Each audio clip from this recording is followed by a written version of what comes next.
오늘은 제가 설거지를 하면서 한 가지 인사이트를 떠올렸던 것을 주제로 한번 얘기를 해보고자 합니다.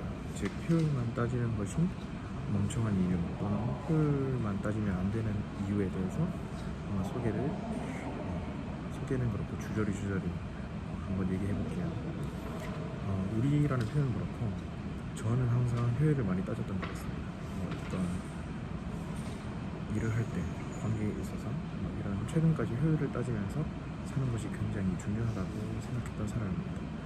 근데 이제 설거지를 하면서 깨달았던 것이 지금 제가 살고 있는 삶이 그다지 효율적이지 않다라는 결론에 이르렀습니다.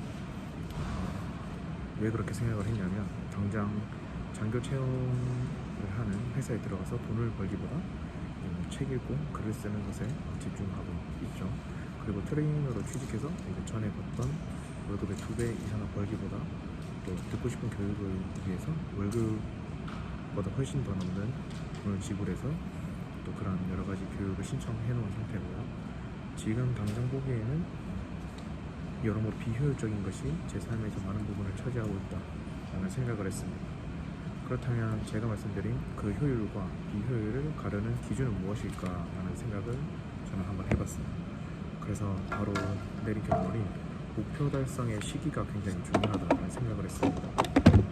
고등학교 3학년의 예를 들어보면 공부를 하는 것보다 오토바이로 배달하는 것이 사실 더 많은 돈을 벌 수가 있죠. 그러나 이제 공부하는 이유는 대학교를 들어가서 그 이후에 또 다른 목표가 있기 때문이라는 것입니다. 즉, 목표 달성 시기가 단기적인 것이 아니라 장기적인 것이기 때문에 가능하다는 것이죠. 그래서 그 시기가 짧으면 지금 당장의 수익과 성과에 집중하기 쉽지만 그 시기가 길면 지금 당장의 성과는 나오지 않을 수 있다는 생각을 했습니다. 그러나 나중에 큰 성과가 나온다라는 저만의 결론을 내렸습니다. 예를 들어 주 3회 운동으로 70대까지 건강한 몸을 유지하는 것이 그 예가 될 수도 있겠죠. 어쨌든 우리는 삶에서 효율적인 것과 비효율적인 것에 이 적절한 조화가 필요하다라는 결론을 내렸습니다. 당장 공부해야 하는 자격증, 시험 이런 것들은 당연히 효율적인 부분에 속하겠죠. 하지만 지금 좀 쓸모없어 보이는 건강, 독서, 글쓰기, 스피치 연습, 사람들에게 공감하는 연습하기 이런 것들은 정말 비효율적이라고도 생각될 수도 있습니다. 하지만 그런 것들도 우리 삶에서 장기적인 삶을 봤을 때 꼭 필요하다는 얘기죠. 네, 그렇다면 어떻게 비효율적인 것들의 분야를 내가 정할 수 있을까라는 생각으로 이어졌습니다. 그 나만의 비효율적인 분야를 정하는 것은 나의 기질적인 특성과도 관련이 있다고 생각을 했어요. 이제 제 생각에는 사람은 단 한 사람도 재능과 흥미 없이 태어난 사람은 없다고 생각합니다.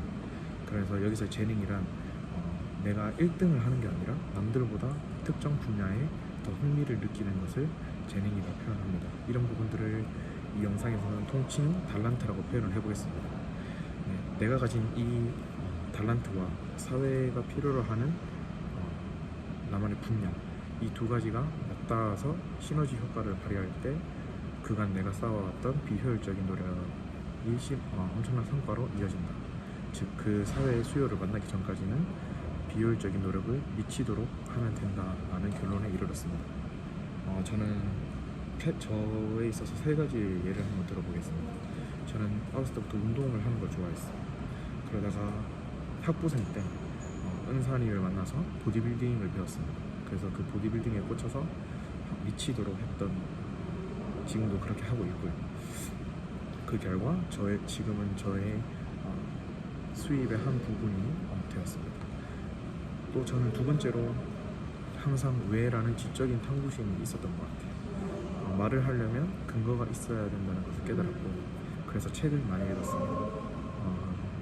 수백 권을 읽은 결과 지금은 저의 인사이트를 공유하는 유료 회원제 독서 모임을 운영하고 있습니다. 이것 또한 비효율적인 것의 사례가 되겠죠. 3번째로는 논리적으로 말하고 싶은 생각이 강했습니다. 그러다가 한 강사를 만났는데 그분이 샤워기를 마이크처럼 붙잡고 강의 연습을 한다길래 저는 매일 똑같이 실천하려고 노력했습니다. 그리고 그 과정 중에서 전교사 2급 자격증을 따서 제 모든 분야에서 표현하는 능력이 많이 늘었고 이것은 저의 엄청난 무형적 가치가 됐던 것 같습니다. 이처럼 이제 아까 말씀드린 것처럼 나만의 꾸준한 달란트 그리고 이 사회의 수요가 합쳐진다면 정말 믿을 수 없는 일들이 우리의 삶에서 일어나는 것 같습니다.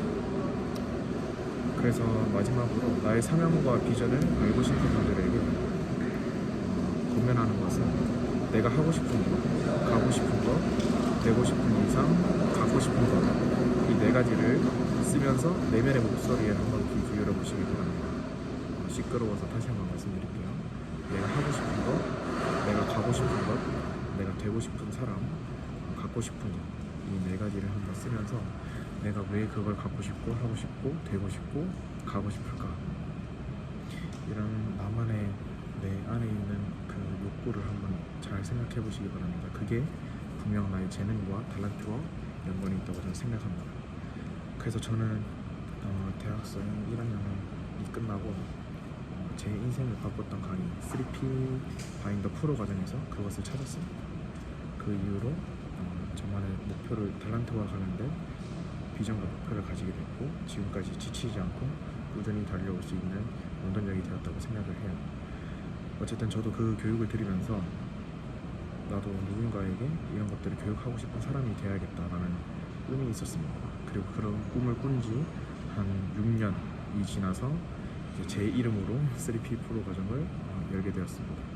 어쨌든 나의 과정 중에 사명과 비전, 핵심 가치 이런 것들을 찾는 내용도 한번 포함을 하고 있으니까 관심 있으신 분들은 저희 인스타나 블로그 공지를 한번 참고해서 신청해 주시면 되겠습니다.